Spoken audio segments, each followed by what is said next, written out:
আলাইহি ওয়াসাল্লাম বলেন,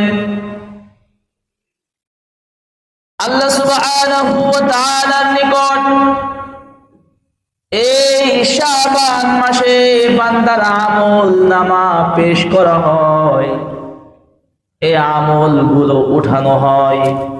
فأحب أن يعرف إلى عملي وأنا صائم।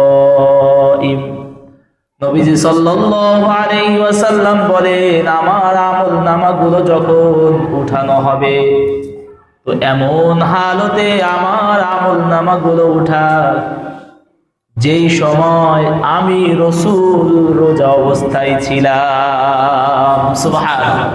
তাহলে এই মাসে বান্দাদের আমলনামাগুলো কি উঠানো হয়।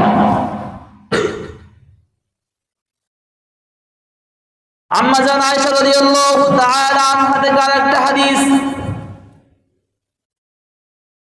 আম্মা জান আয়েশা রাদিয়াল্লাহু তাআলা আনহা একবার প্রশ্ন করলেন, ইয়া রাসূলুল্লাহ সাল্লাল্লাহু আলাইহি ওয়াসাল্লাম, এত অধিক রোজা আপনি শাবানে রাখেন কেন? কি জন্য আপনি এত অধিক পরিমাণ রোজা শাবানে রাখেন? রাসূল সাল্লাল্লাহু আলাইহি ওয়াসাল্লাম বললেন, আয়েশা শোনো, আগামী 1 বছরের মধ্যে যত মানুষ ইন্তেকাল করবে, দুনিয়া ছেড়ে বিদায় নিয়ে চলে যাবে, এই সকল মানুষদের নামের তালিকাগুলো ফেরেশতাদের কাছে সুপর্দ করা হয়। তো আমার হায়াত যদি এই আগামী বছরের মধ্যে ফুরিয়ে যায়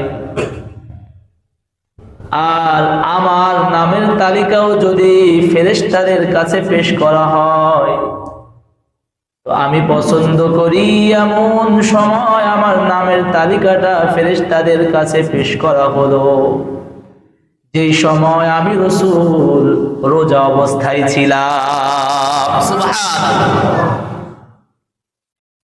সম্মানিত হাজিরিন, তাহলে আমরা শাবানের আমল পাইলাম রোজা রাখা। শাবানে আমরা আরেকটা বিষয় জানলাম, এই শাবানে বান্দার আমলনামাগুলো উঠানো হয়। আমরা আরেকটা বিষয় জানলাম, শাবানে বান্দাদের মৃত্যুর তালিকাগুলো আগামী 1 বছরের মধ্যে যত মানুষ ইন্তেকাল করবে সকলের নামের তালিকাটা ফেরেশতাদের কাছে সুপর্দ করা হয়।